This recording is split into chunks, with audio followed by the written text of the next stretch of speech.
Bonjour à tous, bienvenue sur Vie TV. Aujourd'hui, on va encore parler de la prière et on va voir notamment les étapes d'une prière, le protocole de la prière, comment est-ce qu'on prie. Pour quelqu'un qui n'a jamais prié, quelles sont les étapes à respecter? C'est également une question qui revient souvent parce que quand on vient de naître de nouveau et qu'on n'avait pas l'habitude de prier, on aimerait savoir comment ça se passe, ne serait-ce que par où commencer. Quand tu nais de nouveau, tu reçois le Saint-Esprit. Dieu vient habiter en toi par son Saint-Esprit. Tu es censé être conduit par ce Saint-Esprit. Ce Saint-Esprit doit également conduire ta prière. Et de ce fait, normalement, tu n'as plus à prévoir les étapes de la prière. On n'a plus à prévoir les étapes de la prière parce que simplement, c'est le Saint-Esprit qui doit pouvoir inspirer chaque instant de ta prière, chaque moment ou si tu veux, chaque étape de ta prière, en sachant que la prière efficace est celle qui est conduite par le Saint-Esprit. Parce que, comme le Seigneur nous le dit dans sa parole, avant même que tu ouvres la bouche, Dieu sait déjà ce que tu vas dire. Et comme il est Dieu, il sait mieux que toi ce dont tu as besoin. Et parfois, il voit des choses que tu ne vois pas.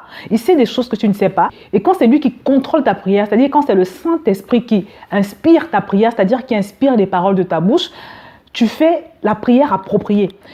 Tu te retrouves en train de faire une prière efficace. Et c'est pour ça que j'ai dit qu'on ne peut pas prévoir la prière en tant que telle. Mais je vais quand même à titre indicatif te donner un aperçu de ce que doit être une prière, de ce qu'est une prière la plupart du temps. Personnellement, quand je prie, je commence toujours par beaucoup adorer, je l'ai déjà dit. Je commence toujours par remercier Dieu.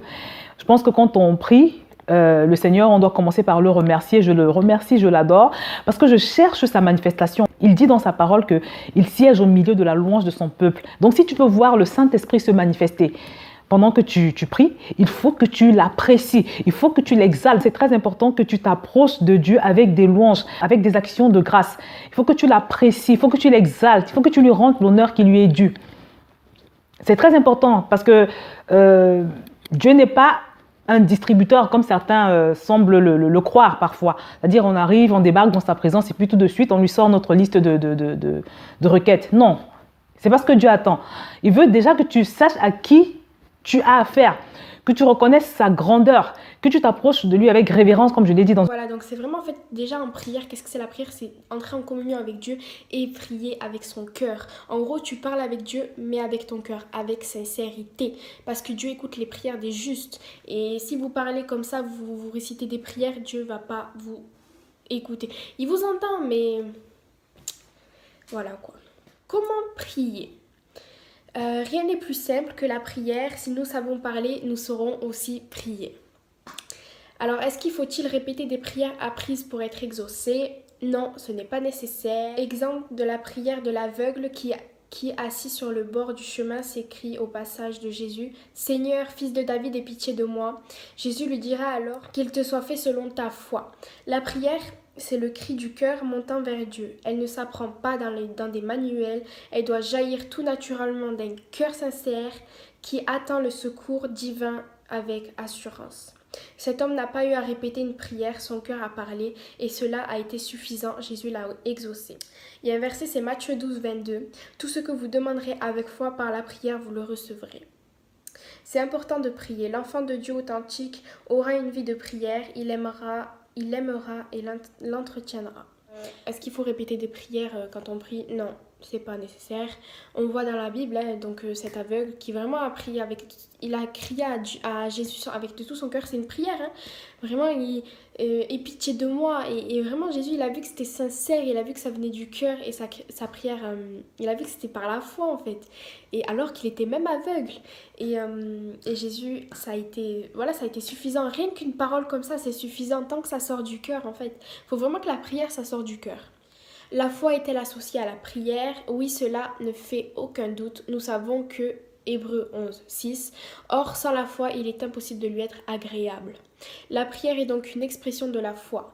Elle exprime la foi de celui qui s'adresse à lui. La foi doit imprégner la prière car c'est Jacques 5, 15. La prière de la foi qui sauvera le malade. Donc, en gros, la foi, c'est quoi?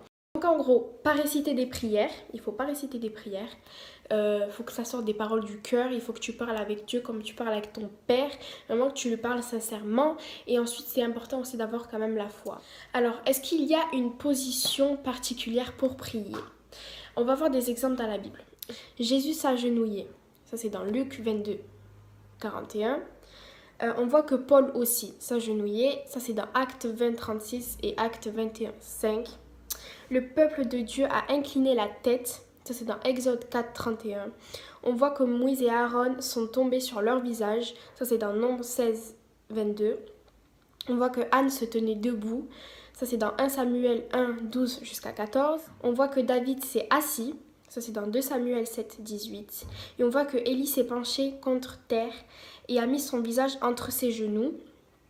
1 Roi 18, 42 et Jacques 5, 18. Esdras s'est incliné en larmes. Esdras 10, 1. Donc en gros, la Bible ne nous donne pas d'indication formelle sur la bonne posture à adopter pour prier. Chacun manifestait par sa position ce qui se passait dans leur cœur. Lorsque vous priez, votre cœur vous dicte généralement la position à adopter. Les émotions ont assurément leur place dans la prière. Elles sont une voix stimulée par le désir de prier et le besoin d'être entendu.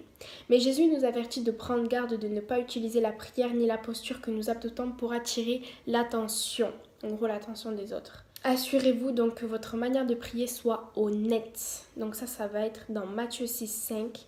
Lorsque vous priez, ne soyez pas comme les hypocrites qui aiment prier debout dans les synagogues et au coin des rues pour être vus des hommes. Et puis il y a Matthieu 6, 6. Mais quand tu pries, entre dans ta chambre, ferme ta porte et prie ton Père qui est dans les cieux, qui est là dans le lieu secret. Et ton Père qui voit dans le lieu secret te le rendra. Donc en gros, il n'y a pas de posture. On voit que c'est vraiment très important de se baser sur les personnages bibliques. On voit qu'ils n'avaient pas... En fait, c'était selon eux. Prier selon l'esprit. Quand je suis chez moi, la plupart du temps, je prie à genoux. Je prie allongé. Ici, j'ai appris à prier assis, parfois à genoux. Parfois, vous ressentez, et dans votre corps physique aussi, le besoin de vous allonger pour prier, le besoin de vous mettre à genoux pour vous concentrer. Les positions physiques importent peu.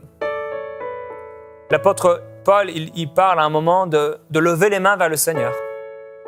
Plusieurs fois dans la parole de Dieu, on peut le voir, oui. On a des temps où on va lever nos mains vers le Seigneur pour lui adresser des prières, des louanges, des supplications.